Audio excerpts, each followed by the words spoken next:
నమస్తే. నేను మీ అశ్విని కుమార్. ముందుగా ప్రేక్షకులందరికీ విజయదశమి శుభాకాంక్షలు. ఇక ప్రధానమంత్రి నరేంద్ర మోడీ ఆర్ఎస్ఎస్ 100 సంవత్సరాలు పూర్తి చేసుకున్న సందర్భంగా ఒక కాయిన్ని రిలీజ్ చేసినందుకు పెద్ద కాన్స్పిరసీ క్రియేట్ చేస్తున్నారు సోకాల్డ్ కమ్యూనిస్ట్ పార్టీలు, అట్లాగే కాంగ్రెస్ పార్టీ. రెండు పార్టీల గురించి మాట్లాడదాం. ముఖ్యంగా కాంగ్రెస్ పార్టీ వాళ్ళు ఎట్లా ట్వీట్స్ చేస్తారంటే సోషల్ మీడియాలో దాన్ని బట్టే చెప్పచ్చు వాళ్ళ బ్రెయిను, వాళ్ళ నాయకుడు రాహుల్ గాంధీ బ్రెయిన్ ఒకటే రకంగా ఉందని. ఉదాహరణకి ప్రధానమంత్రి నరేంద్ర మోడీ రైతులకి సంవత్సరానికి 6,000 రూపాయలు ఇస్తా అన్నాడు. అది ప్రామిసు.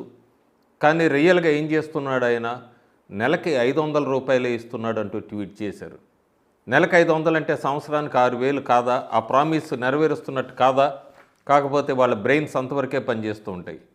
ఇంకొకటి ట్వీట్ సోషల్ మీడియాలో బాగా పెడుతున్నారు కాంగ్రెస్ పార్టీ. అదేంటంటే ఈ మధ్య ఎల్పిజి సిలిండర్కి 200 రూపాయలు తగ్గింది. అప్పుడు కేవలం 200 రూపాయలే కదా అని పెదవి వీర్చారు. 15 రూపాయలు రేటు పెంచినందుకు గగ్గోలు పెట్టేస్తున్నారు. అవుట్రేజు దాని మీద మొత్తం అంతా కూడా సిలిండర్ రేట్లు పెరిగిపోయినాయి అంటూ తెగాడావిడి చేస్తున్నారు. ఇదే రాహుల్ గాంధీ లోక్సభ సాక్షిగా మాట్లాడుతూ ఆర్ఎస్ఎస్ని విమర్శిస్తూ నేను మహిళల గురించి మాట్లాడతాను, ఎందుకంటే ఆర్ఎస్ఎస్ లాంటి ఆర్గనైజేషను మహిళలకు ఎక్కడా కూడా చోటు ఇవ్వదు, ఇంజస్టిస్ చూపిస్తుంది అంటూ మాట్లాడిన రాహుల్ గాంధీకి నిజం తెలియాల్సిన అవసరం ఎంతైనా ఉంది. ఎందుకంటే ఆర్ఎస్ఎస్లో మహిళలకు కూడా చోటు ఉంటుంది. స్వయం సేవకాస్ అంటారు వాళ్ళని, ఆడవాళ్ళని, మహిళల్ని సేవికాస్ అంటారు. ఆర్ఎస్ఎస్లో రెండు ఫ్రేమ్స్ ఉన్నాయి.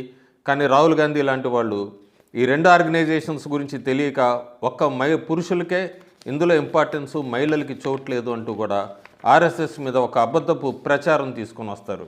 కమ్యూనిస్ట్ పార్టీ మాట్లాడుతోంది. ఒక ప్రెస్ రిలీజ్ ఆర్ఎస్ఎస్ మీద కాయిన్ రిలీజ్ చేసినందుకు ఇదంతా కూడా రాజ్యాంగానికి అవమానపరుస్తున్నారు, కాన్స్టిట్యూషన్ ఆఫ్ ఇండియాను అవమానపరుస్తున్నారు అంటూ కూడా ఒక press release communist party release చేసింది, ప్రెస్ నోటు. అసలు ఒరిజినల్ డాక్యుమెంట్ కాన్స్టిట్యూషన్కే, ఒరిజినల్ డాక్యుమెంట్ మీద లార్డ్ రామ, అట్లాగే సీతమ్మ, అట్లాగే లక్ష్మణ్ వీళ్ళు ముగ్గురు కూడా అయోధ్య నుంచి వెనక్కి వచ్చాక, రావణ్ణి ఓడించాక ఆ ఎంబ్లం లోగో ఉంటుంది ఒరిజినల్ కాన్స్టిట్యూషన్ మీద. దాన్ని తీసేసింది అంతా కూడా ఈ గాంధీ ఫ్యామిలీయే తీసేశారు. అయినా వాళ్ళు తెలుసుకోవాల్సింది రాజ్యాంగానికి తూట్లు పొడిచింది కాన్స్టిట్యూషన్ అంతా కూడా కమ్యూనిస్టుల మీద, ముఖ్యంగా కాంగ్రెస్ పార్టీయే. నెహ్రూ జమానాలో కలకత్తా రెజల్యూషన్ తర్వాత కమ్యూనిస్ట్ పార్టీ అనే దాన్ని బ్యాన్ చేసింది నెహ్రూ ప్రభుత్వం, కాంగ్రెస్ ప్రభుత్వం. ఎందుకంటే యాంటీ నేషనల్ యాక్టివిటీస్ నడుపుతుంది ఈ కమ్యూనిస్ట్ పార్టీ చాలా రాష్ట్రాల్లోని 1948 నుంచి 1951 మధ్యలో. చైనా భారతదేశం మీద దాడి చేసినప్పుడు నెహ్రూ గవర్నమెంటు కమ్యూనిస్ట్ లీడర్స్ అందరినీ కూడా జైల్లో పెట్టింది. ఎందుకంటే వాళ్ళంతా కూడా చైనాతో నిలబడ్డారు, చైనాకి మద్దతుగా ఉన్నారు. 1962లో ఇది జరిగింది. కమ్యూనిస్ట్ గవర్నమెంట్ ఆఫ్ కేరళని డిస్మిస్ చేసింది నెహ్రూ ప్రభుత్వం 1959లో. ఎందుకంటే ప్రజా వ్యతిరేక పాలసీలు తీసుకొని వచ్చింది అని చెప్పి. పిఎం నెహ్రూ ఉన్నప్పుడు ఆర్ఎస్ఎస్ని ఇన్వైట్ చేశాడు ఆయన 1963 రిపబ్లిక్ డే పెరేడ్కి. ఎందుకంటే వాళ్ళు చేసిన సర్వీసులు భారతదేశానికి గుర్తించి చైనీస్ అగ్రెషన్ అప్పుడు ఆర్ఎస్ఎస్ సేవలు మరువలేవంటూ కూడా ప్రధానమంత్రి నెహ్రూగా ఉన్నప్పుడు ఆర్ఎస్ఎస్ని పిలిచింది రిపబ్లిక్ డే పెరేడ్కి అనేది కమ్యూనిస్ట్ పార్టీ మర్చిపోతున్నారు. ఈ కమ్యూనిస్ట్ పార్టీకి, కాంగ్రెస్ పార్టీకి ఎప్పుడూ కూడా ఆర్ఎస్ఎస్ని ఒక యాంటీ నేషనల్గా చూపించడానికి ప్రయత్నిస్తూనే ఉన్నారు గత కొన్ని సంవత్సరాలుగా. ఎందుకంటే భారతదేశాన్ని రక్షించడంలో కీగా, షాడోగా, వెన్నుముగ్గా నిలబడుతోంది ఆర్ఎస్ఎస్. మనం ఎక్కడ చూసినా కూడా ఏ విపత్తులు చూసినా, వర్షాలు కానీ, వరదలు కానీ, అగ్నిమాపకం కానీ, లేదంటే ఇలాంటి ఫైర్ యాక్సిడెంట్స్ అయినప్పుడు, లేదా ఎక్కడ ఏం జరిగినా కూడా రాజకీయ నాయకుల కన్నా కూడా ముందుండే ఆర్గనైజేషను ఆర్ఎస్ఎస్. అది మర్చిపోతుంది కాంగ్రెస్, కమ్యూనిస్ట్ పార్టీలు ఇద్దరూ కూడా, నాయకులంతా కూడా. నేను ఒక ఫ్రేమ్లో పెడతాను ఆర్ఎస్ఎస్ కీ ఈవెంట్స్ కానీ, మైల్ స్టోన్స్ 1925 నుంచి ఎప్పటిదాకా ఏం చేశారనేది. దాన్ని బట్టైనా వాళ్ళు అర్థం చేసుకుంటారు అనుకుంటా. అయినా కూడా కాంగ్రెస్ పార్టీ, కమ్యూనిస్ట్ పార్టీలకి ఎందుకు అర్థమవుతుంది ఆర్ఎస్ఎస్ గొప్పతనం? ఎందుకంటే 26/11 అటాక్ జరిగినప్పుడు ఇదంతా కూడా హిందూయిజం, హిందుత్వ, టెర్రరిజం అని చెప్పిన party Congress party. Pulwama attack ఇది ఒక పెద్ద కాన్స్పిరసీ ఇండియన్ గవర్నమెంటు అంటూ కూడా చెప్పిన కాంగ్రెస్ పార్టీ.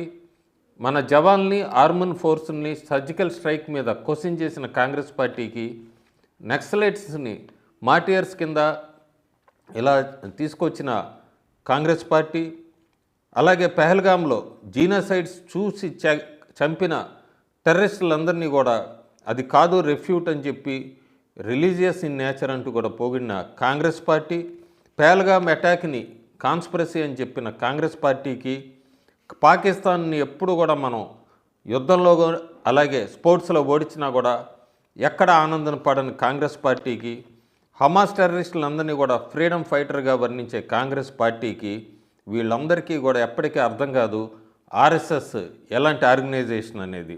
వీళ్ళకి ఒకటే తెలుసు, ఎపీస్ చేయటము, ఒక కమ్యూనిటీని ప్రమోట్ చేయటం తప్ప వేరే ఏమీ లేదు. పొద్దున్న లేస్తే సాయంత్రం వరకు వీళ్ళు ప్యాట్రియాటిజం గురించి అలాగే భారతదేశ స్వతంత్రం గురించి మాట్లాడుతున్నారంటే అందరూ కూడా ముక్కును వేలేసుకుంటున్నారు. ఎందుకంటే వీళ్ళకి కనీసం అర్హత కూడా లేదు.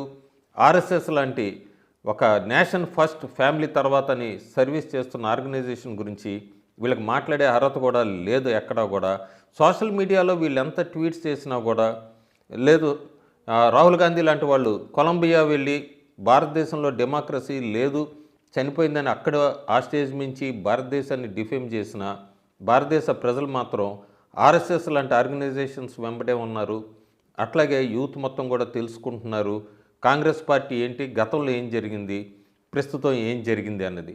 సో ఇక నుంచి ఇలాంటి విష ప్రచారాలు మానుకొని రాహుల్ గాంధీ లాంటి వాళ్ళు భారతదేశంలో ఉన్న యూత్ కానీ బిజినెస్ మెన్ని వీళ్ళని ఉద్దేశించి మాట్లాడడం బెటర్, ఎక్కడ విదేశీ గడ్డ మీద మన దేశాన్ని డిఫేమ్ చేయటం కన్నా. Thank you.